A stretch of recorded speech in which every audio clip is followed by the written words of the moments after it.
सभी का एक बार फिर अपने YouTube चैनल आरपीसी टॉपर के बेनीवाल में अपनी बात है वो वरिष्ठ अध्यापक द्वितीय प्रश्न पत्र सामाजिक जो अध्ययन है उसकी सिलेबस परिचर्चा और बुक लिस्ट के बारे में चल रही थी।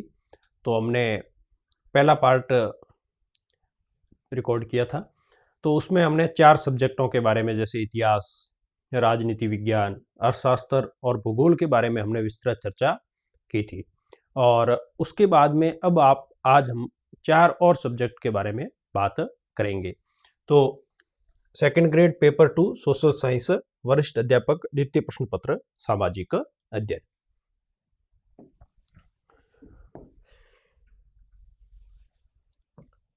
चार विषय थे, उनके बारे में हमने चर्चा कर ली थी। उसकी चर्चा हमारे हो गई थी। अब अपन क्या है 4 छोटे सब्जेक्ट है उनके बारे में आप चर्चा करेंगे। जैसे जो 4 छोटे सब्जेक्ट है अब उनकी क्या है कि 75 प्रश्न पूछे जाते हैं।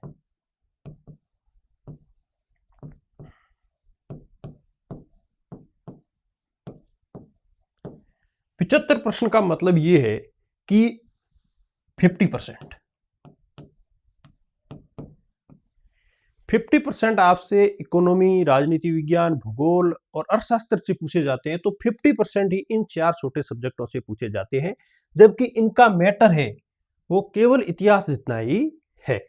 जितना इतिहास का मैटर है उतना इन 4 सब्जेक्ट का मैटर है। और बच्चे यहीं पर गलती कर जाते हैं कि इतिहास में मान लो 19 क्वेश्चन आ रहे हैं, तो उन 19 क्वेश्चन सही करने के चक्कर में इन 75 क्वेश्चन पर पूरा ध्यान नहीं दे पाते और यही इनसे रणनीतिक रूप से मिस्टेक हो जाती है। और ये जो 4 सब्जेक्ट है, समाजशास्त्र,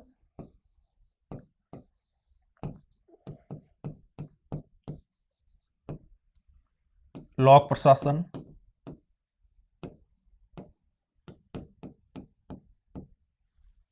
दर्शन शास्त्र,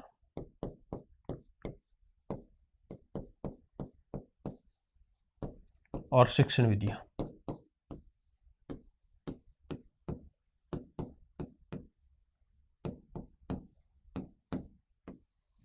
इनसे क्या है लगभग 75 प्रश्न पूछे जाते हैं।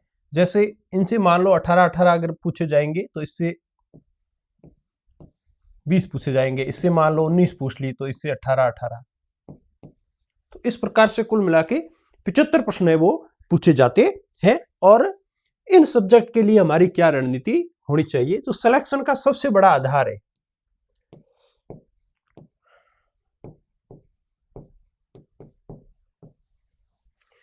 ये सब्जेक्ट है, क्योंकि ये सब्जेक्ट अपने एक तो क्या होते हैं, न्यू होते हैं।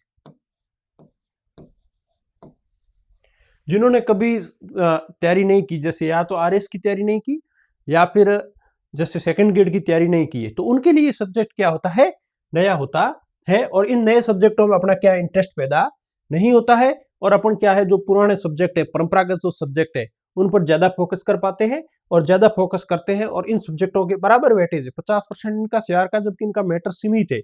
और ये क्या अभी तक नए सब्जेक्ट है, इनसे क्वेश्चन है वो बहुत आसान आते हैं। लगभग अच्छे बुक्स पढ़ते हो तो 90% क्वेश्चन कवर करते हैं। और यहाँ मैटर सिलेक्शन में भी बच्चे गलती करते हैं, क्योंकि उनको इन सब्जेक्टों के बारे में ज्यादा जानकारी नहीं होती है और वो हर जगह वहां पर क्या होते हैं, फंस जाते हैं। तो इनमें क्या ये सब्जेक्ट अभी क्या है, न्यू है।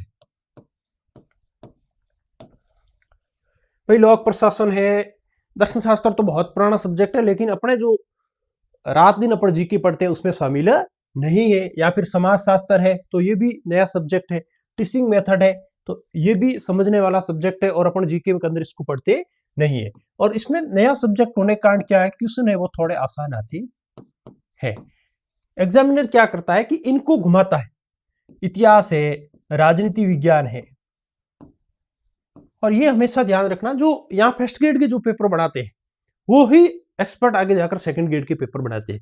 जैसे आपका एग्जाम जुलाई में है, फर्स्ट ग्रेड का एग्जाम जून में है, तो जो जून में इस राजनीति विज्ञान का पेपर बनाएगा वही आपके सेकंड ग्रेड का पेपर बनाएगा, वही एक्सपर्ट आपके इतिहास का पेपर बनाएगा। अब इन सब्जेक्टों के वहां आते हैं क्वेश्चन हार्ड, और वही क्वेश्चन इन सेकंड ग्रेड में वापस उठाए जाते हैं, जबकि इनके क्वेश्चन है वो रिपीटेड क्वेश्चन है। बहुत सारे प्रश्न इसमें क्या होते हैं, रिपीट होते हैं, और रिपीट क्वेश्चन होने के कारण क्या है कि यहां पर अपन अच्छा स्कोर कर सकते हैं। अगर मेरी बात की जाए तो आप अगर देखोगे कि मेरे जैसे ये स्कोर है, जैसे इसमें मेरे 215.75 SST में स्कोर है, तो ये स्कोर है, अगर मान लो ये इसमें जीके मेरे 137 का स्कोर है, तो ये जो स्कोर है इसके पीछे मुझे सबसे बड़ी अगर रणनीति लगी तो ये लगी कि 4 सब्जेक्ट थे मेरे बहुत अच्छे थे। यहां तक कि दर्शन शास्त्र के अंदर मैंने 2 एग्जाम दिए थे और दोनों में मेरे 18 में से 18 पूरे क्वेश्चन सही थे, एक भी क्वेश्चन गलत नहीं था। वन लाइनर ही क्वेश्चन पूछे जाते हैं, जबकि आप इतिहास में कितना ही पढ़ लो लेकिन आप 18 के 18 कभी नहीं कर पाओगे। जैसे इसी प्रकार से जैसे लॉ प्रशासन के अंदर मेरे 17 एक सही से, एक क्वेश्चन शायद गलत था, तो वहां क्या है आपको अच्छी, जो समाज शास्त्र में भी ये स्थिति, तो वहां क्या आपको जब बड़ा स्कोर मिल जाता है ना, तो आसानी से आप ये रणनीति रखो कि वहां अगर आप 15-15 क्वेश्चन करते हो इन 4 सब्जेक्टों में, 60 क्वेश्चन कर लिए आपने, आप एवरेज 15 का लेते हो, 60 क्वेश्चन यहां कर लिए, और फिर वहां जो आते हैं 4 सब्जेक्ट उनमें आप अगर 10-10 करते हो तो 100 क्वेश्चन आपके हो जाते हैं। फर्स्ट पेपर में आप 65 कर दो, 330 स्कोर कर दो, आप टॉप रैंक से सिलेक्ट हो जाएंगे, जबकि बच्चे गलती यही करते। तो इस चीज को आपको अच्छे से ध्यान रखना है। जैसे ये दूसरा देखोगे, इसमें देखोगे मेरे, तो ये जो संस्कृत विभाग की जो है, इसमें आप देखोगे तो मेरे देखो 238 मार्क्स है। तो इस 238 मार्क्स की जैसे 117 क्वेश्चन होते हैं, और आपको अक्सर 90 से 95 क्वेश्चन में जब आपको सिलेक्शन मिल रहा है तो 117 क्वेश्चन है वो आपके लिए एक बहुत बड़ी लीड हो जाती है। और इसकी मेरी रणनीति यही थी कि जो 4 छोटे सब्जेक्ट है उन पर मैंने विशेष फोकस रखा था। और इन 4 सब्जेक्टों के अंदर आपको क्या कि ये सब्जेक्ट अभी एक तो नए हैं, रिपीट प्रश्न पूछे जाते हैं, एपी और जो फर्स्ट ग्रेड में जो क्वेश्चन आते हैं वो हूबहू क्वेश्चन वापस सेकंड ग्रेड में दिए जाते हैं। और इनमें आपको क्या रणनीति रखनी है, इनमें आपको एक नंबर तो ये रणनीति रखनी है कि एक भी टॉपिक छोड़ना नहीं।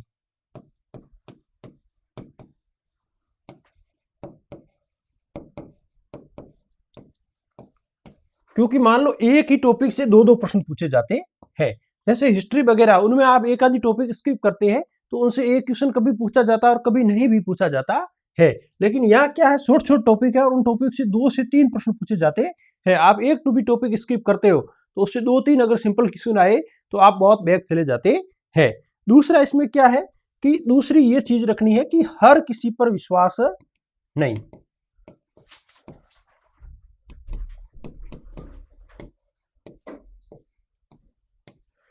आपको हर किसी पर विश्वास नहीं करना है, क्योंकि ये नए सब्जेक्ट देखकर बाजार में लेखकों की एकदम भरमार आ गई है। आपको ये समझना है कि ये आरएस नहीं है। मैंने देखा है बहुत सारे जो आरएस वगैरह लग जाते हैं या फिर वो काम करते हैं नहीं करते हैं, कोई और उनकी जगह ये लिख के कि ये इस आरएस ने किताब लिख दी लोक प्रशासन की, इस आरएस ने लिख दी समाजशास्त्र की। वो सिलेबस वहां पर लिखना होता है और यहाँ पर पेपर ऑब्जेक्टिव है। एनसीईआरटी वगैरह को फोकस करके जो इस फील्ड सेकंड ग्रेड से जुड़ा हुआ है वही लेखक इसके अंदर अच्छा आपके साबित हो सकता है। पिछली बार बहुत सारे बच्चों ने क्या प्रयोग करते हैं, बहुत सारे बच्चे क्या होते हैं प्रयोग करते हैं, उनके पास खूब पैसे होंगे या फिर खूब उनके पास समय होता तो प्रयोग करते हैं कि जब लोग कह रहे हैं कि भाई इस बुक से 90% हर बार एग्जाम के अंदर क्वेश्चन आ रहे, फिर भी वो क्या है न्यू बुक लाएंगे कोई, ये बुक कैसी है, हम इसको प्रयोग करते हैं। और पिछली बार ऐसा कुछ प्रयोग किया था बच्चों ने और बहुत सारे मैसेज आए थे कि हमारे साथ में धोखा हो गया, हमने ये नई गाइड लाए, हमें लगा कि इस पब्लिकेशन की गाइड अच्छी चलती है इसलिए हम लेकर आए और इससे क्वेश्चन आए नहीं, हमारे 10-10, 12-12 क्वेश्चन ही हुए इन सब्जेक्टों के अंदर। तो फिर मैंने कहा इसका तो कोई इलाज नहीं है, अगली बार और लेखक के साथ प्रयोग करो। अगर आपको प्रयोग करोगे आप जिंदगी में दूसरों की गलतियों से नहीं सीखोगे, आप खुद प्रयोग करके सीखोगे तो आपकी जिंदगी है वो कम पड़ जाएगी। इसलिए इस चीज का इन सब्जेक्टों के अंदर आपको अच्छे से ध्यान रखना है कि आपको क्या करना है। ये छोटे सब्जेक्टों के संबंध में रणनीति है, क्योंकि यहाँ पर आपको दूसरा यहाँ क्या है कि अगर आप पूछोगे मेरी रणनीति, तो मेरी रणनीति ये है कि मैंने इन सब्जेक्टों को 10 से 12 बार पढ़ा।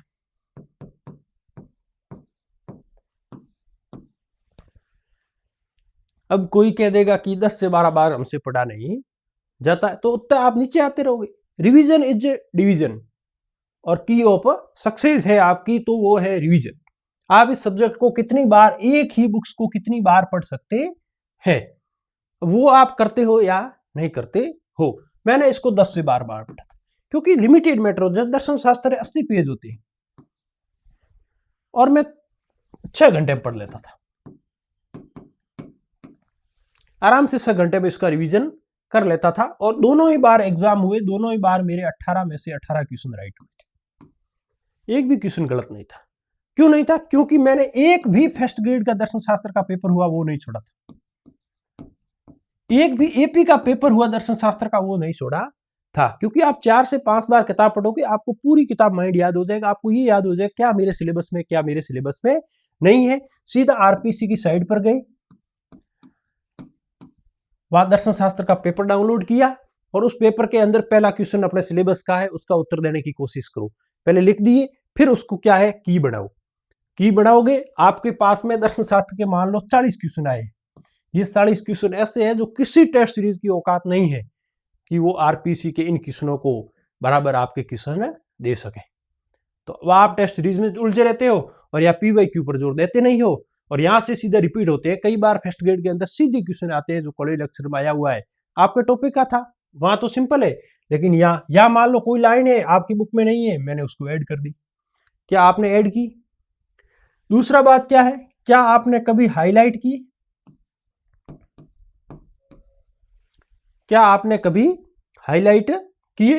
मैंने इसको जितनी बार पढ़ा, उसके बाद में पेपर थे फर्स्ट ग्रेड के, पूरे पेपर अलग एक जैसे हाईलाइटर से हाईलाइट कर दिए कि ये चीजें हैं, ये एग्जाम में आई हुई थी। मैं अगली बार पढ़ता, मेरे को पेपर देखने की जरूरत नहीं पड़ती, सीधा मुझे पता लग लगता कि जैसे मान लो एपी के अंदर आया हुआ है, उस हाईलाइट को मैंने जैसे पीले कलर से कर दिया, और जो फर्स्ट ग्रेड में आया हुआ है उसको हरे कलर से हाईलाइट कर दिया। अब मेरे को अपने आप पता लगता कि ये एपी में सवाल आया हुआ है। कोई लाइन है, मान लो एक लाइन आई हुई थी, एक नहीं, तो मैंने ऊपर लिख के और इसके ऊपर ऐसे लिख दिया एपी। तो ये रणनीति रखनी, तो ये रणनीति रखी तो अपने आप स्कोर आपका बढ़ जाएगा और आसानी से सिलेक्शन ले सकती हो, इतना हार्ड नहीं है। तो ये बात थी मेरी रणनीति की कि 10 से 12 बार मैंने पढ़ा, पीवाईक्यू पूरे निकाले, और लास्ट में क्या किया, इनके शॉर्ट नोट्स। अब बहुत सारे बच्चे पूछते हैं शॉर्ट नोट्स कैसे बनाते हैं, तो शॉर्ट नोट्स तब बनाओगे जब आप 10 से 12 बार पढ़ोगे, आपको पूरी बुक्स लगभग याद हो जाएगी। उसके बाद में आप मेन पॉइंट, उसके अंदर क्या क्या चीजें हैं, उनका आप डायग्राम के द्वारा तैयार कर सकते हैं। ये तभी चीज है कि सिखाने वाली चीज नहीं है। आगे अपने एक वीडियो ले लेंगे कि शॉर्ट नोट्स बनाने कैसे है, लेकिन ये तभी काम करेगा जब आप उसको बुक को बहुत बार पढ़ोगे। अब कुछ बच्चे नोट्स बनाते हैं, क्या करते हैं, 2-3 किताब ले आते हैं बाजार से, और वो भी लाते हैं गाइड, और इस गाइड को लाके और बैठते हैं कि मैं मेरे खुद नोट्स बना रहा हूं। अरे भाई, तेरे को कौन सी किताब पब्लिश करनी है, तेरे को सिलेक्शन लेना है, तो ऐसे नोट्स बनाएगा तो ऐसे नोट्स काम ही नहीं आएंगे। और कुछ क्या करते हैं, कहते हैं कि बुक्स तो पढ़ी नहीं जाती। कुछ भाई मुझे कि बुक्स तो पढ़ी नहीं जाती है, बुक्स नहीं पढ़ेगा सिलेक्शन कैसे होगा? आप नोट्स होते हैं, उनकी एक लिमिट होती है, नोट्स की एक लिमिट होती है, उसमें पीवाईक्यू ऐड करना, बुक्स वगैरह, आपको ये चीजें सब आप करोगे तभी आप करीब जाओगे। तो लास्ट में क्या है, मैंने जैसे 20-20 पेज के इसके शॉर्ट नोट्स बना दिए थे, और पहले दिन आराम से इनका रिवीजन करके गया था। और मुझे पता है कि आपका लगभग एक ही पारी में 2 ही एग्जाम होंगे, उस हिसाब से ही आपको तैयार रहना है। तो ये बात थी अपनी इन छोटे सब्जेक्टों के संबंध में क्या रणनीति होनी चाहिए। आगे अपन क्या एक एक विषय को लेंगे जिससे क्या आपको पूरा क्लियर हो जाएगा। अब अपन पहले बात करते हैं, सीधे बुक लिस्ट पर आते हैं, समाजशास्त्र, सोशियोलॉजी। सोशियोलॉजी के बारे में बात करते हैं, जैसे सोशियोलॉजी में अपने क्या चैप्टर है और उनको अपन कहां से पढ़ सकते हैं। पहले अपन सिलेबस पर चर्चा करते हैं, फिर इसको क्या क्या पढ़ सकते हैं और क्या क्या अपने ध्यान रखने योग्य चीजें है।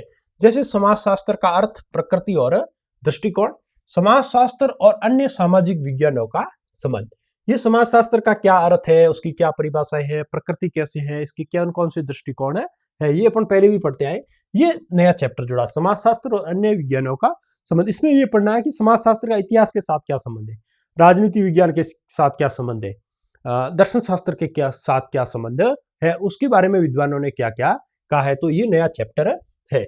इसके बाद में मूल अवधारणाएं, समाज है, समुदाय है, संस्थाएं हैं, सामाजिक समूह है, स्थान और भूमिका और सामाजिक परिवर्तन, ये सब चैप्टर है।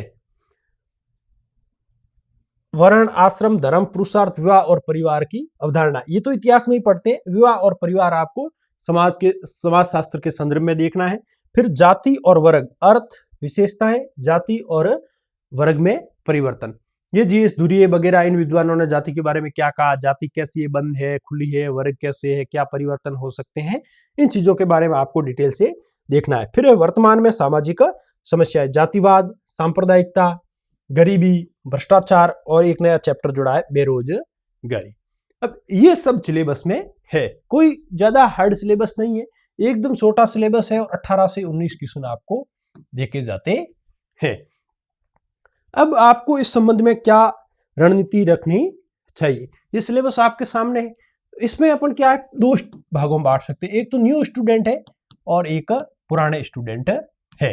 न्यू स्टूडेंटों के संबंध में मेरी ये चला है कि आपने कोई मैटर पढ़ रखा है और उस मैटर से पूरे क्वेश्चन आपके या पूरे या 95% क्वेश्चन कवर हुए हैं, तो उनको तो एक ये चैप्टर, एक ये समुदाय और संस्थाएं वाला ये चैप्टर और एक ये बेरोजगारी वाला चैप्टर, इन 3 चैप्टरों के नए नोट्स ले लेना है और उन्हीं को पढ़ना है, क्योंकि अब इतना टाइम नहीं है कि आप नई बुक्स की तरफ जाओगे। और अगर आपको लगता है कि नहीं, मैंने जो पढ़ रखा है उसी लेखक की मैं नई बुक ले रहा हूं जिससे मैं पढ़ने में आसानी से कंफर्टेबल हूं, तो वो आप ले सकते हैं। अब इसके बारे में अगर बुक्स बात करें कि इसकी जो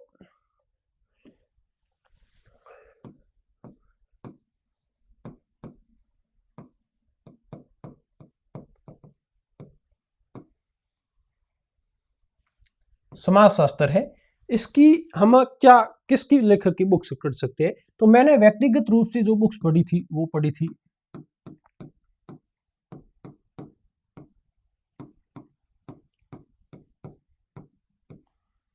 राजेंद्र सारण सर। अभी मैंने इनकी 2 बुक्स पढ़ी थी, एक मैंने बुक्स पढ़ी थी इनकी पहले लाया बुक, उसके बाद में सिलेबस चेंज हुआ, फिर इनकी दोबारा बुक आई वो भी मैं लाया, और अब सिलेबस चेंज होने के बाद में इनकी एक और बुक आई है। अब ये बुक्स क्या है, लगभग 180 पेज की एक किताब आई है और इनको क्या है, पिछले ये 15 वर्ष से सेकंड ग्रेड से जुड़े हुए हैं। ये सबसे बड़ी इनकी खासियत है कि इन्होंने हर सेकंड ग्रेड एग्जाम को बहुत अच्छे से देखा है। ऐसा नहीं कि सीधे बाजार में आए और समाजशास्त्र की टॉपिक लिया और आरएस से कॉपी पेस्ट कर दिया कि आरएस में ये टॉपिक है, वो आरएस अलग है और ये अलग है। तो ये क्या है, आज के दौर में सेकंड ग्रेड के सबसे समाजशास्त्र के अच्छे टीचर है। आपको अच्छे से समझ में आ रखी है तो आपकी इनकी किताब देखनी चाहिए, और अगर आपको समझ नहीं आती है तो इनकी आपको क्लास लेनी चाहिए, क्योंकि जिससे आपका समाजशास्त्र सब्जेक्ट है वो बहुत बढ़िया हो जाएगा। एक बेहतरीन टीचर है और पूरे सेकंड ग्रेड से जुड़े हुए हर सब्जेक्ट को करीब से देखा है और 95% स्कोर हर एग्जाम के अंदर देते हैं। मैंने व्यक्तिगत रूप से उनकी बुक्स पढ़ी थी। अगर आपको प्रयोग ही करना है तो आप, और भी बहुत सारे लेखक हैं बाजार के अंदर, नए नए लेखक हैं, आप उनकी लेखक, आपको एक ही बुक्स पढ़ के और उसको ही बार बार रिवीजन करना है और आपको सिलेक्शन लेना है, तो मेरे हिसाब से इनका इससे बेहतरीन कोई विकल्प नहीं है। कुछ ऐसे लोग हैं न्यू है उनको तो आपको न्यू वाली बुक ले लेनी है, और कुछ स्टूडेंट है वो क्या है, पुराने हैं। तो पुराने स्टूडेंट में इनकी जो कलाम पब्लिकेशन से शायद बुक आई थी पिछली बार, उस बुक को लेना है, और इस बुक से 2-3 चैप्टर है वो आप कोई पीडीएफ बना लो, कोई प्रिंट कर लो, या कोई नोट्स वगैरह इनके जो क्लास के आते हैं उन नोट्सों से आप देख सकते हैं। पुराने प्रश्न काफी इसमें है, इसमें पीछे ऑब्जेक्टिव क्वेश्चन दिए हुए हैं,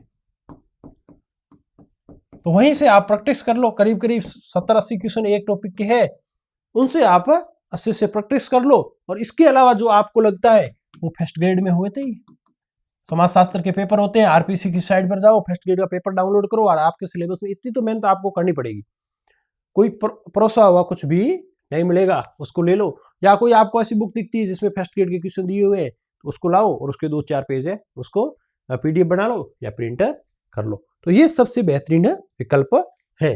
अब ये तो बात हो गई कि ये जो बुक्स है ये आपको पढ़नी है। अब दूसरी इसमें अंदर क्या है, छोटे सब्जेक्ट है, तो इस बुक्स की क्या रणनीति होनी चाहिए।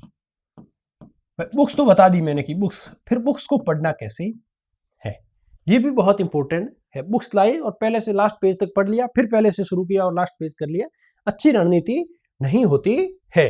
मेरा ऐसा मानना है कि ये एक अच्छी रणनीति नहीं है। आपको ये देखना पड़ेगा कि बुक्स को पढ़ना कैसे है।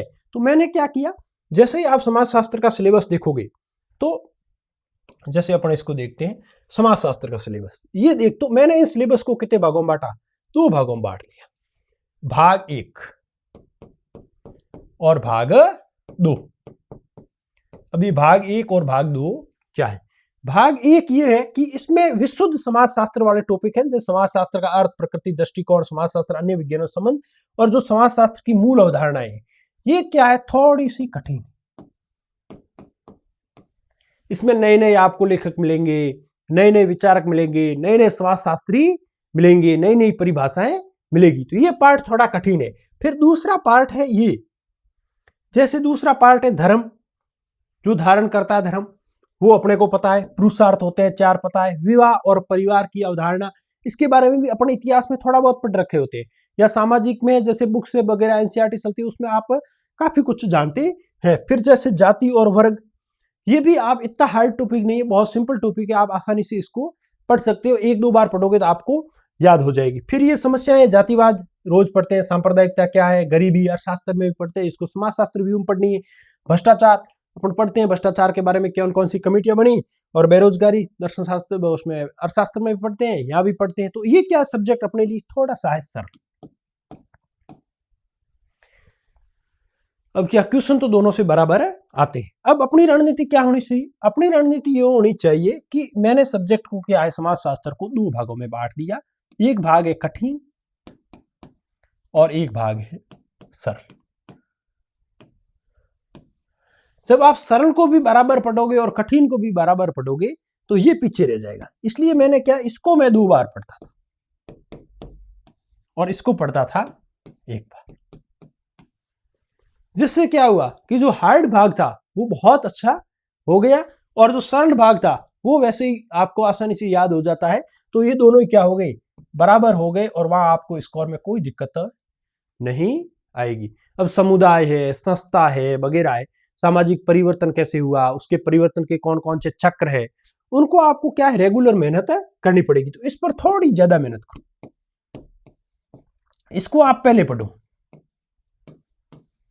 और इसको आप बाद में पढ़ो। जैसे भ्रष्टाचार वगैरह 1-1 पेज के है, लेकिन अपन क्या करते हैं, इन सरल टॉपिकों को तो बहुत ज्यादा देख लेते हैं और हार्ड टॉपिकों को देख नहीं पाते हैं। तो ये आपको इस चीज के अंदर आपको ध्यान रखना है कि आपको क्या करना है कि ये जो याद करने वाले चैप्टर है इनको, और इनके आप शॉर्ट नोट्स बनाओ हर रोज। आपने देखा कि ये विद्वान है, इसकी ये परिभाषा है, उसके कीवर्ड्स पकड़ो। बहुत बच्चे कहते हैं याद नहीं होते हैं कीवर्ड्स, उसकी परिभाषा में एक शब्द ऐसा खोजो जो उससे संबंधित हो, उसको आप करो। फिर इन टॉपिकों को 2 से 4 बार पढ़ो, फिर फर्स्ट ग्रेड के क्वेश्चन निकालो, उन क्वेश्चनों को हाईलाइट करो कि ये क्वेश्चन आएंगे, कुछ अलग करोगे तभी आपका सिलेक्शन होगा। सामने मैटर परोसे हुए से उससे ज्यादा इंपॉर्टेंट है कि आप उसको कैसे पढ़ते हैं। ये समाजशास्त्री बुक मैंने बताई है, कम से कम ज्यादा नहीं तो 10,000 लोग पढ़ेंगे और सिलेक्शन लेना है 401 का। इस बुक्स में भी आपकी क्या रणनीति होनी चाहिए, वो बच्चा है वो आपके सिलेक्शन लेके जाएगा। तो ये बात हुई अपने समाजशास्त्र के बारे में। ध्यान रखने योग्य बातें ये, जो फॉलो कर लेगा उसको कोई दिक्कत नहीं है। दिक्कत होगी तो अपन यही, मैं यही हूं, आप यही हूं, आगे बेस्ट बुक मेरे को ये लगी। इसके अलावा आप अगर जाना चाहे तो YouTube पर एक चैनल है डॉक्टर मेनपाल सारण, डॉक्टर मेनपाल सारण, उन्होंने भी काफी अच्छे से करवा रखी। जो पुराने बच्चे हैं और उनको 2-3 चैप्टर ये बेरोजगारी वगैरह देखने हैं तो ये डॉक्टर मेनपाल सारण ने वहां करवा रखे हैं। आपको नई बुक्स लाने की जरूरत नहीं, ऐसे नहीं कि आज बुक्स कह दिया और मैं हर सब्जेक्ट की नई बुक्स लाऊं, इतना टाइम नहीं है। आपने उसको 5-10 बार पढ़ रखा है तो आप उसमें कुछ सुधार कीजिए, जैसे फर्स्ट ग्रेड के PYQ ऐड कर दीजिए, ये नए चैप्टर है या यूट्यूब से समझ में नहीं आ रहे, समुदाय संस्था वगैरह यूट्यूब से क्लास कर लीजिए, इस बुक्स की कोई आपके दोस्त के पास है तो उसकी फोटोकॉपी करवा लीजिए, या किसी ने राजेंद्र सर का कोर्स ले रखा है कहीं से तो उसके आप 2-3 टॉपिकों की PDF पे प्रिंट करवा लीजिए। ये आपके एक जागरूक बच्चे के लक्षण होते हैं। ये बात थी अपनी समाजशास्त्र के बारे में। अब अगली चर्चा करते हैं, वो करते हैं लोक प्रशासन के बारे में, पब्लिक एडमिनिस्ट्रेशन के बारे में।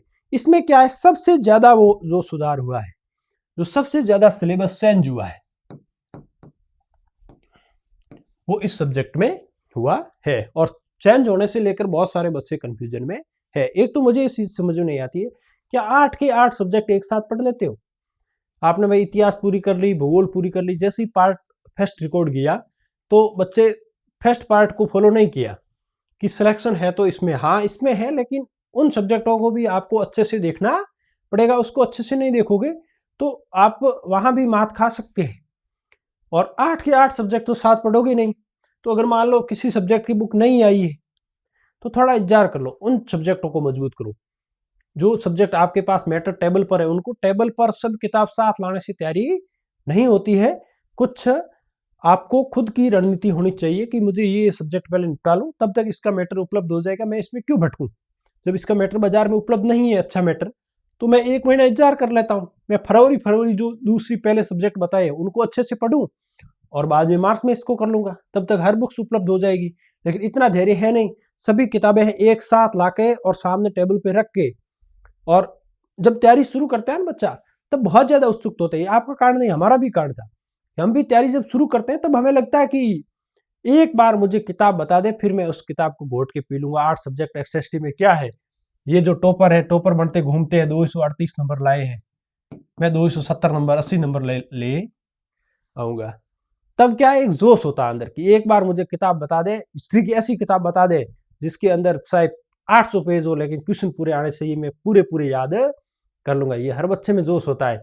लेकिन जब 8 सब्जेक्टों की बारी आती है, जब रिवीजन करने आता है तो फिर बुखार आ जाता है। एग्जाम से पहले आ जाता है या जब तैयारी शुरू करते हैं उस दौरान बुखार आने लग जाता है, क्योंकि 8 सब्जेक्ट और टाइम मैनेजमेंट एक बहुत तपस्या है SST के अंदर। और इसके बारे में भी अपन एक अलग से वीडियो बनाएंगे कि किस प्रकार से 8 सब्जेक्ट को अपन आसानी से मैनेज कर सकते हैं। तो ये जो है लोक प्रशासन के में भी वही 18 से 19 या 18 पूछेंगे या 19 प्रश्न पूछेंगे। लोक प्रशासन का अर्थ प्रकृति, क्षेत्र, महत्व और स्वतंत्र विषय के रूप में विकास। इसके क्या क्या परिभाषाएं हैं, प्रकृति कैसी है, इसके कौन क्षेत्र है, वर्तमान में इसका क्या महत्व है, और स्वतंत्र रूप के इसका कैसे विकास हुआ है। फिर है लोक प्रशासन के सिद्धांत। ये बहुत बढ़िया काम किया है। पिछली बार ऐसा था कि इसके अंदर जो ये सिद्धांत तो लिखा हुआ था, इसके अंदर 2 चीजें होती है। एक होती है प्रिंसिपल जो सिद्धांत, एक होती है थ्योरी जिसको भी अपन सिद्धांत ही कहते हैं। तो पहले थ्योरी था, थ्योरी हटा दिया, शब्द थ्योरी हटा दिया और प्रिंसिपल जोड़ दिया है।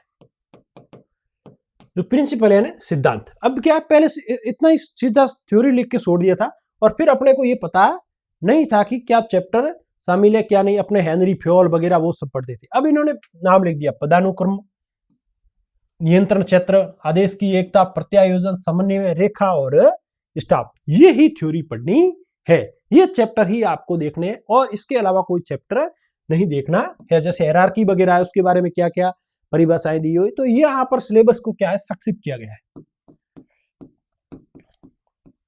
और मैं तो ये कहता हूं इस सिलेबस को बहुत आसान कर दिया गया है। लोक प्रशासन के सिद्धांत बहुत आसान कर दिए गए हैं क्योंकि ये फर्स्ट चैप्टर है, थोड़ा सा ढंग का है। ये चैप्टर बहुत लिमिटेड मैटर है, इसमें ज्यादा लिमिटेड मैटर बड़ा नहीं है, लिमिटेड मैटर है और उस मैटर को आप अच्छे से तैयार कर सकते हैं।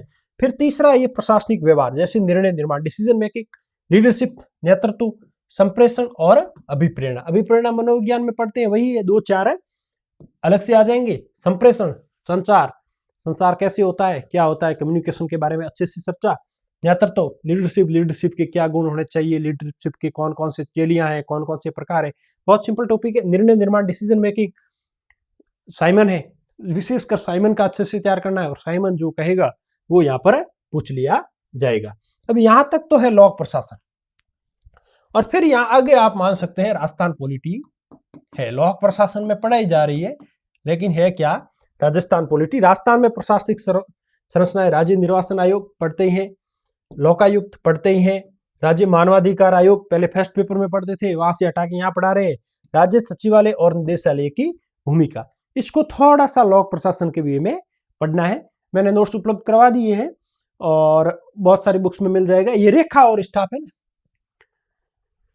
राज्य सचिवालय, इसको इस भूमिका में पढ़ना है कि नीतियां बनाता है और नीतियों का क्रियान्वयन कौन करता है। लोक प्रशासन के दृष्टिकोण में थोड़ा देखना है। फिर प्रशासन पर उत्तरदायित्व और नियंत्रण, विधायी, कार्यपालिका और न्यायिक नियंत्रण। प्रशासन पर कैसे जो कार्यपालिका है या फिर संसद है या फिर जो न्यायपालिका है वो अपना नियंत्रण स्थापित करती है, इसके बारे में पढ़ना है। सूचना का अधिकार पहले भी पढ़ रहे थे। सामाजिक लेखा परीक्षा एक नया चैप्टर है। Rajasthan guarantee delivery of public services act 2011, Rajasthan right to hearing act 2012 Rajasthan polity के अंदर पढ़ते हैं। तो इसमें ये चैप्टर एक मान लो लोक प्रशासन का मान सकते हैं इस चैप्टर को। ये भी पॉलिटी में ही अपन पढ़ते हैं। संसद में संसद क्या क्या तरीका अपनाती है, न्यायपालिका कौन कौन सी रिटें जारी करती है, या प्रशासन उस पर अधिकारियों पर किस प्रकार प्रशासन पर कार्यपालिका है वो अपना नियंत्रण स्थापित करती है। ये चीजें अपन पढ़ते ही है, तो इनको आप पढ़ सकते हैं अच्छे से, कोई दिक्कत नहीं है। अब इसके लिए अपनी क्या रणनीति हो सकती है, बुक्स के बारे में बात करें। बुक्स के बारे में बात करें तो मैंने जो बुक्स पढ़ी थी इनकी, एक आती है धाकड़ सर है, नरेंद्र धाकड़ सर,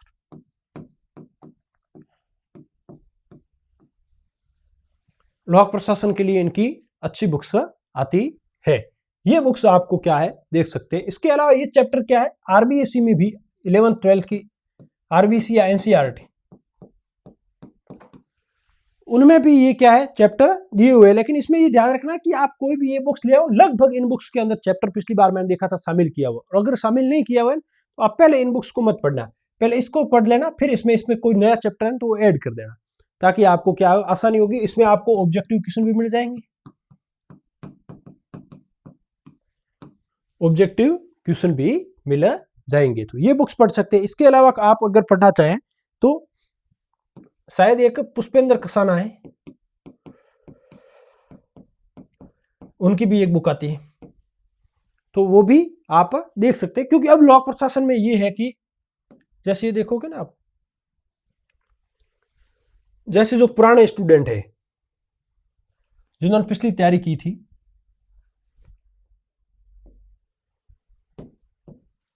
उनके ये चैप्टर सब पढ़ा हुआ है।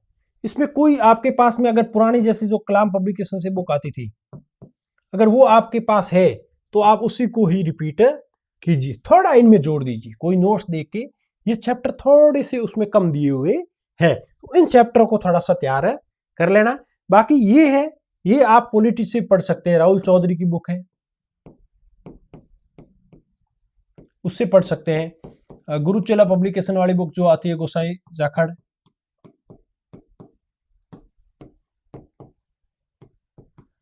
उससे पढ़ सकते हैं, क्योंकि यहां पर वही पूछेगा, निर्वाचन आयोग कोई लोक प्रशासन में अलग नहीं है तो वही चैप्टर, तो उसी को ही आपको तैयार करना है। तो जो पुराने स्टूडेंट है उनके लिए तो कुछ है नहीं, इसमें कोई चेंज है नहीं, और यहाँ जो चेंज है इसके मैंने नोट्स आपको उपलब्ध करवा दिए, आप टेलीग्राम ग्रुप ज्वाइन कर लेना, वहां आपको नोट्स उपलब्ध करवा दिए हैं, और इन सब के ये स्टेट पॉलिटी में मिल जाएंगे, या आप नोट्सों से भी इनको पढ़ सकते हैं। तो इसमें कोई ज्यादा चेंज नहीं है, ऐसा नहीं है कि आप कोई कोर्स लें, ऐसे कोई मुझे जरूरी नहीं लगता पुराने स्टूडेंट के लिए। जो न्यू स्टूडेंट है वो आपने अगर तैयार करना चाहते हैं तो आप कोई भी टीचर से जुड़ जाओ, जैसे नरेंद्र धाकड़ सर है उनसे जुड़ जाओ और खुद के नोट्स बना लो, क्योंकि उनके आसानी से समझ में आएगी नहीं। पुराने स्टूडेंटों को ज्यादा चेंज नहीं करना है, बस ये है कि ये हो गया, और फिर इन चैप्टरों के आप स्टेट पॉलिटी से तैयार कर लो। राहुल चौधरी की बुक आती है या जो गुरुचेला वाली बुक है, इनमें ये चैप्टर आपको सब मिल जाएंगे।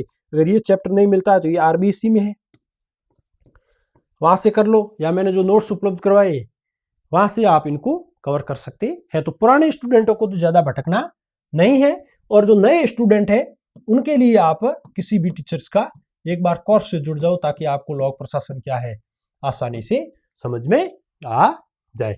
पुराने स्टूडेंटों को ना तो बुक्स की जरूरत है, क्योंकि चैप्टर शायद जड़े हैं, आपके ज्यादातर चैप्टर हटे हैं, उन चैप्टरों को आप हटा दो, और नए चैप्टर है उनकी एक आप पीडीएफ तैयार करवा दो और उस पीडीएफ से पढ़ लो, इतने ज्यादा हार्ड क्वेश्चन आते नहीं है। अब हमारी रणनीति क्या होनी चाहिए? रणनीति वही कि 2 भागों में बांट लो, एक कठिन और एक सरल। अब कठिन और सरल कैसे? ये चैप्टर है, ये है, ये है और ये है, और एक मान लो ये है प्रशासन पर उत्तरदायित्व वाला। ये चैप्टर है, ये तो क्या है, लोक प्रशासन के, और बाकी वाले चैप्टर है वो तो स्टेट पॉलिटिक है। तो उनको उस हिसाब से आप पढ़ लो, स्टेट पॉलिटिक के हिसाब से पढ़ लो।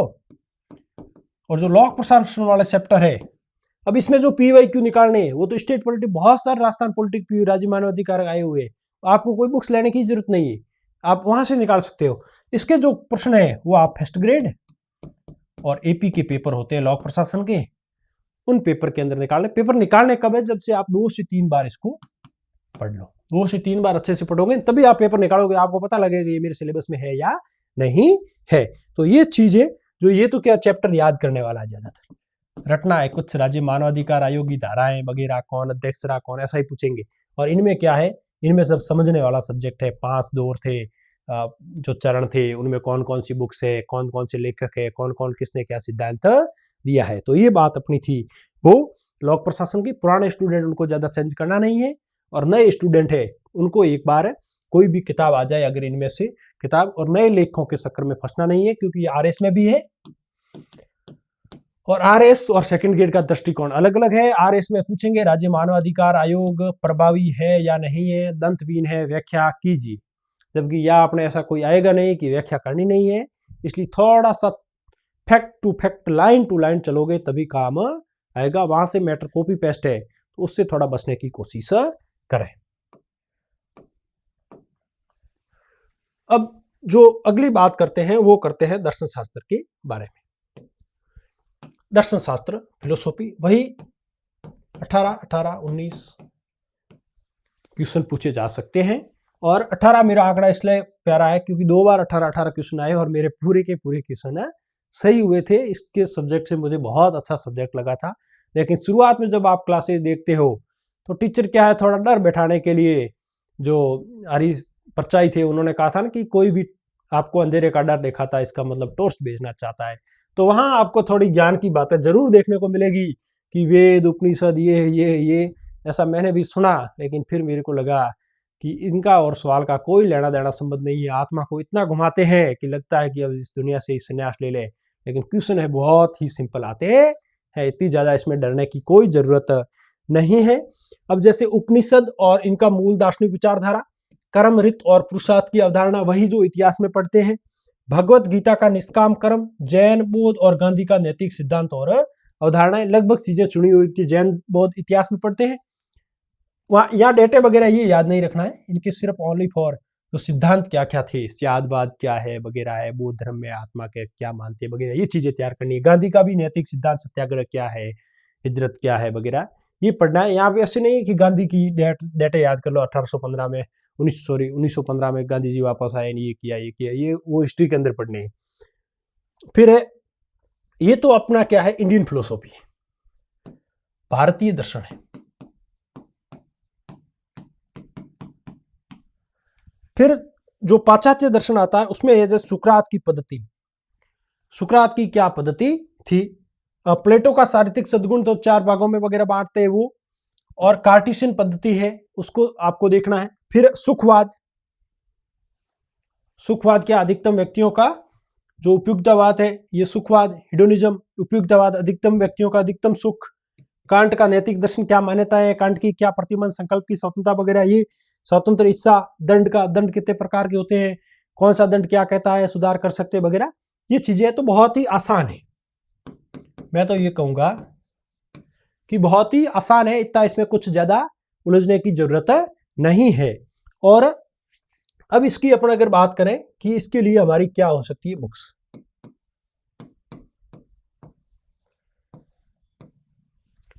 बुक्स के संबंध में ये बात है कि 2 भागों में बांट लें, एक न्यू स्टूडेंट और एक पुराने स्टूडेंट।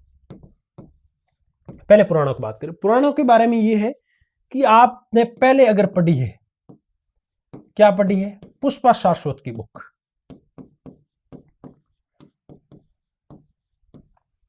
उसी को ही आपको लगातार पढ़ना है। 2-3 चैप्टर नए जुड़े हैं, पुष्पा मैम की बुक आई है, उस बुक की फोटोकॉपी ले लो।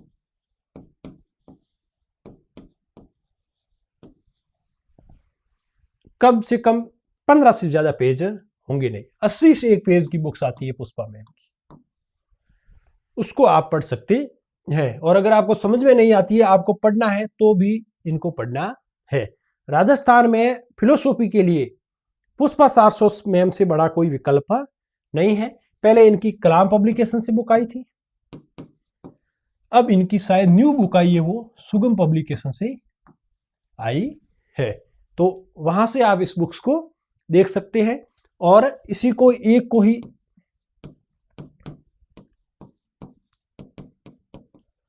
बार बार पढ़ना है। न्यू स्टूडेंट को समझ में नहीं आए तो आप इनका कोर्स ले लो, कोर्स लेके पढ़ सकते हैं। कोई ज्यादा कोर्स नहीं होगा, बस यही है कि 10 दिन में आप इसको पढ़ सकते हैं। पुराने स्टूडेंटों को जो पढ़ा है उसी को रिपीट कीजिए, क्योंकि जो चीजें पढ़ी हुई है ना, आप लगता है भूल गए, लेकिन भूले कुछ नहीं है। उन चीजों को आप आसानी से याद कर जाएंगे। तो इस चीज को आपको ध्यान रखना है, तो वही पढ़ना है पुराना, बाकी नए लेखकों से बचना है। और जो सेकंड ग्रेड में पुष्पा सारस्वत जब से सेकंड ग्रेड शुरू हुई है तब से जुड़े हुए हैं और अच्छे पढ़ाते हैं, और स्कोर भी अच्छा रहता है, आप पढ़ सकते हैं। इसके अलावा कोई आपसे बुक आती है तो मैंने पढ़ी नहीं, झूठ मैं बोलूंगा नहीं, मैंने पढ़ी नहीं, मैंने एक ही पढ़ी और अभी तक 4 सेकंड ग्रेड हुए, अच्छा स्कोर कर रहा है। आगे अब नहीं करेंगे तो और बताएंगे, पहले से किसी को पता नहीं लगता है। अब जो अगला चैप्टर है वो है शिक्षण विधियां। 20 प्रश्न पूछे जाते हैं, 20 प्रश्न पूछे जाते हैं। सामाजिक ज्ञान का अर्थ, प्रकृति और क्षेत्र, सामाजिक विज्ञान शिक्षण के सामान्य विशिष्ट उद्देश्य, जो ब्लूम टैक्सोनॉमी, ब्लूम का वर्गीकरण है, सहसंबंध की अवधारणा है, अन्य विषयों के साथ इसके कैसे संबंध है, सामाजिक विज्ञान शिक्षण विधियां और तकनीकी, व्याख्यान, प्रदर्शन, प्रोजेक्ट, समस्या समाधान, सामाजिक पुनरावृत्ति, शैक्षणिक भ्रमण, ब्रेनस्टॉर्मिंग। कोई हार्ड टॉपिक नहीं है, सब समझने वाला सिंपल सा टॉपिक है। अब इसके शैक्षणिक भ्रमण है, इसमें आपको क्या ध्यान रखना है, क्या लाभ है, क्या हानियां है, और इसके बारे में 1-2 परिभाषाएं, और क्या इसको तो बहुत शॉर्ट तरीके से क्या तैयार कर सकते हैं। अब शिक्षण सामग्री है, सर्वे दृश्य और सर्वे दृश्य सामग्री, इसकी लिस्ट बना दो, कौन सी सर्वे है, कौन सी द्रव्य है। सामाजिक विज्ञान शिक्षण के गुण और भूमिका, सामाजिक विज्ञान का जो शिक्षक होगा उसके कौन कौन से गुण है और उसकी समाज के अंदर क्या भूमिका होती है। फिर जैसे शिक्षक का अपन व्यावसायिक विकास कैसे करें, पाठ्यक्रम की अवधारणा और सिद्धांत, जो राष्ट्रीय पाठ्यक्रम एनसीएफ 2005 है उसके अंदर सामाजिक विज्ञान के संदर्भ में कौन सी किताब तक क्या पढ़ाना है, कौन सा इतिहास में क्या पढ़ाएंगे, भूगोल में क्या पढ़ाएंगे, ये चीजें ध्यान रखनी है। शिक्षण की योजना, इकाई योजना, दैनिक पाठ योजना, जो बीएड वाली होती है ना, उनको ध्यान रखना है। लेकिन बीएड का पता आपको भी है और मेरे को भी है कैसे बीएड होती है राजस्थान में, तो ये तो बातें छोड़ ही दो, पर ये अब आपको पढ़ना पड़ेगा। मूल्यांकन के उपकरण और तकनीकें, विभिन्न प्रकार के प्रश्न, निबंधात्मक, लघुत्तरात्मक या वस्तुनिष्ठ प्रश्न है। इसमें ये पूछेंगे कि लघुत्तरात्मक प्रश्न है उनके क्या नुकसान है, या फिर जैसे वस्तुनिष्ठ प्रश्न है उसमें क्या नुकसान है। वस्तुनिष्ठ प्रश्न में जो व्यक्ति का प्रभाव नहीं पड़ता है, भाई वस्तुनिष्ठ प्रश्न वो होते हैं जिनमें ABCD ये भर दिया, तो इसके बाद में मैं क्या सोचता हूं इसकी कोई वैल्यू नहीं है। ए मतलब ए उत्तर है तो इसमें मेरी कुछ नहीं चलेगी। लेकिन आपने जैसे निबंधात्मक प्रश्न लिख दिया, मैंने लिख दिया गांधी जी का दर्शन क्या था, अब उसके बाद में मेरा दिमाग का काम करेगा, तो यहाँ व्यक्तिनिष्ठता शामिल हो जाती है। इस चीजों को थोड़ा आज समझ लो। और फिर जैसे ब्लूप्रिंट है, उपलब्धि प्रशिक्षण है, और निरंतर और व्यापक मूल्यांकन CC, ये तो मूल्यांकन में ही पहले पढ़ते थे, अब इन्होंने अलग से नाम लिख दिया है। तो बहुत समझने वाला सब्जेक्ट है। अब इसके अंदर क्या कर सकते हैं, ये क्या है, पहली बात तो ये है कि समझने वाला विषय, रटने की जरूरत नहीं है। आप 2 से 3 बार इसको पढ़ोगे, 2 से 3 बार आप इसको समझोगे तो आप इसको आसानी से समझ सकते हैं। तो इसको आप क्या है, ये एक तो समझने वाला विषय है। दूसरा, इसके अंदर क्या करने हैं, आपको शॉर्ट में आप बना सकते हैं। भाई आपको जो भ्रमण विधि है, भ्रमण विधि में अब भ्रमण के समय ध्यान क्या रखना है बच्चे का, अब वो चीजें आपको लिखने की कोई जरूरत है नहीं, वो तो एक बार पढ़ोगे तो बच्चों को ये ध्यान रखना, माता पिता की अनुमति लेनी है, ये करना है, ये करना है। या फिर जैसे वस्तुनिष्ठ प्रश्न है, इसके क्या क्या ऑब्जेक्टिव एग्जाम करवाते हैं ना, ओमार बेस्ड, उसके क्या क्या बेनिफिट है, तो आप एक बार पढ़ोगे आपको समझ में आ जाएगी। इसमें क्या है, कोई विद्वान है उसने परिभाषा दी है तो उसका कीवर्ड पकड़ो, या फिर ये विधि है, ये इसने दी, इससे जुड़े हुए ये विद्वान है, इस टाइप से इसके शॉर्ट नोट्स बना सकते हैं। बुक्स के बारे में बात करें तो इसमें बुक्स आती है, एक आती है अवनी की, लेखक का नाम मुझे याद नहीं है, अवनी पब्लिकेशन से सेकंड ग्रेड की एक बुक आती है, वो पढ़ सकते हैं। बहुत अच्छी बुक है और अच्छे से इसमें दिया हुआ है। इसके अलावा कोई अगर पढ़ना चाहता है तो कलाम, जिन्होंने ये पढ़ रखी है वो ये भी पढ़ सकते हैं। इसमें थोड़ी सी दिक्कत मुझे लगी, थोड़े से एक्स्ट्रा फैक्ट शामिल किए हुए और थोड़ी सी भाषा हार्ड है इसकी, थोड़ी सी इसकी क्या है, भाषा हार्ड है। और क्लासेस के रूप में आप आसानी से उपलब्ध हो जाती है, एसके यादव सर है उनको, या किसी का भी यूट्यूब पर आप शिक्षण विद्या देख सकते हो। इसमें ऐसा कोई स्पेसिफिक कोर्स ले ऐसा कोई जरूरी नहीं है, और आप क्या है इसको पढ़ सकते हैं। इसमें ऑब्जेक्टिव क्वेश्चन भी है उन्हीं वाले में, और आपको कहीं भी कोई एक्स्ट्रा चीज लगती है तो उसको आप आसानी से देख सकते हैं। तो ऐसी कोई चीज नहीं है जो आप इसमें आप शामिल करना पड़े। तो ये आपको अच्छे से ध्यान रखना है, इन चीजों के बारे में आप आसानी से अच्छे से आप देख सकते हैं। तो ये अपनी जो सामाजिक की संदर्भ में थी, तो ये अपने क्या है, चार फर्स्ट पार्ट में और 4 सेकंड पार्ट में अपन ने चर्चा की कि आपके लिए एक बेस्ट रणनीति क्या हो सकती है या बेस्ट बुक लिस्ट क्या हो सकती है, क्योंकि निरंतर ही आगे बढ़ा जाएगा। ऐसे नहीं कि एक दिन के अंदर ही आपको बुक लिस्ट बता दे, पहले आप मैटर को अच्छे से तैयार करो, आपको क्या पढ़ना है, ये मैटर तैयार करो, फिर आपको बताएंगे कि कैसे पढ़ना है, क्या आपका शेड्यूल होना चाहिए, क्या आपको, ऐसे नहीं कि एक दिन में आप पढ़ाई बंद कर दोगे या फिर ऐसा कुछ है नहीं है, आपको धीरे धीरे निरंतर रूप से विकास हो। तो मैंने ये कोशिश की है कि मैंने जो 4 सेकंड ग्रेड के एग्जाम हुए थे पिछले, उनसे मैं जुड़ा हुआ था। 2 में खुद चयनित था, तीसरे एग्जाम में बहुत सारे बच्चे, एसएसटी के अंदर 61 पोस्टों 25 प्लस स्टूडेंट, टॉप रैंक से लेकर लगभग पूरे राजस्थान से बहुत सारे बच्चे ग्रुप से जुड़े हुए थे और उन्होंने अलग से रणनीति फॉलो की। तो उनसे या फिर ये अभी जो रिजल्ट आया उसमें जो मैंने महसूस किया उसको आपके सामने प्रकट करने की कोशिश की है कि क्या आप अच्छा कर सकते हैं और किस प्रकार से आप बेटर कर सकते हैं। ये पूरी तरह से मेरी समझ पर आधारित है और मेरी समझ की भी एक लिमिट है। इससे इतर कोई आपको अच्छे से गाइड कर रहा है तो आप उसको फॉलो कीजिए, एक को ही फॉलो कीजिए। ऐसे नहीं कि एक की 10 बुक्स देख रहे हैं, 10 लोग अलग अलग, सबके रणनीति अलग अलग है। अगर मैं आपको कह दूं कि जयपुर जाना है तो 10 जने जाएंगे तो 10 के रास्ते अलग अलग, कोई ट्रेन से जाएगा, कोई गाड़ी से जाएगा, कोई बस से जाएगा, सबके तरीके क्या अलग अलग हो सकते हैं। लेकिन आखिर में अपने को पहुंचना है वो सेकंड ग्रेड वरिष्ठ अध्यापक 4200 पे ग्रेड तक पहुंच के जाना है, ये अपना अंतिम टारगेट होना चाहिए। तो मेरी यही सलाह है कि आप इसको देखिए अच्छे से, और अगर आपको चीजें समझ में आए और अच्छे से आप चीजें समझ पा रहे हो, अगर किसी ने देखा है, बहुत सारे बच्चे क्या है सिर्फ शुरुआती भाग देखते हैं और उसके बाद में ज्यादा नहीं। मेरी ये कि मेरा कारण नहीं, आप किसी का भी ऐसा कोई आता है तो उसको सुना करो, थोड़ा खाना बनाते टाइम या कोई भी और टाइम है तो उसको सुना करो। आपको 2 चीज 3 चीज फॉलो करना जरूरी नहीं है, क्योंकि सब फॉलो करने लग जाएंगे कंपटीशन बढ़ जाएगा। अच्छा जैसे मान लो पार्ट फर्स्ट अपन ने वीडियो अपलोड किया तो उसका थोड़ा एनालिसिस किया तो केवल 15% लोग ही पूरा वीडियो सुन पाए, क्योंकि 100% अगर सुन लगे तो कंपटीशन भी बढ़ जाएगा ना। ऐसे मेरे जैसे कितने लोग गाइड करने वाले, अगर एक स्टूडेंट एक जने से भी गाइड हो गया तो कंपटीशन बहुत बढ़ जाएगा। और मेरिट अपने 300 आरपीसी तय कर रखा है कि 300 से ऊपर जाने देनी नहीं है, तो उस हिसाब से एडजस्ट कर रखा है आरपीसी ने, बाजार इस हिसाब से संचालित होता है कि आपको 300 से ऊपर जाएंगे ही नहीं। और 323 नंबर वाले, अब हमारे टाइम में भी ये था 300 नंबर मेरिट जाती थी, लेकिन मेरे एक टाइम 352 नंबर थे, एक टाइम 362 नंबर थे, तो मेरिट की डिस्कस करने की जरूरत नहीं पड़ती थी कि मेरिट कितनी जाएगी, इससे ऊपर तो कभी नहीं जाएगी। तो आप तैयारी ऐसी कीजिए कि एग्जाम देने के बाद में, बहुत सारे बच्चे कहते हैं कि हमने तैयारी अच्छी की एग्जाम के बाद में, तो अब वो दिक्कत नहीं आएगी, आपको प्रॉपर रूप से गाइडेंस करेंगे। सेकंड ग्रेड के लिए ऐसा शायद मैं एकमात्र टीचर हूँ जो स्पेशल सेकंड ग्रेड के लिए समर्पित हूँ।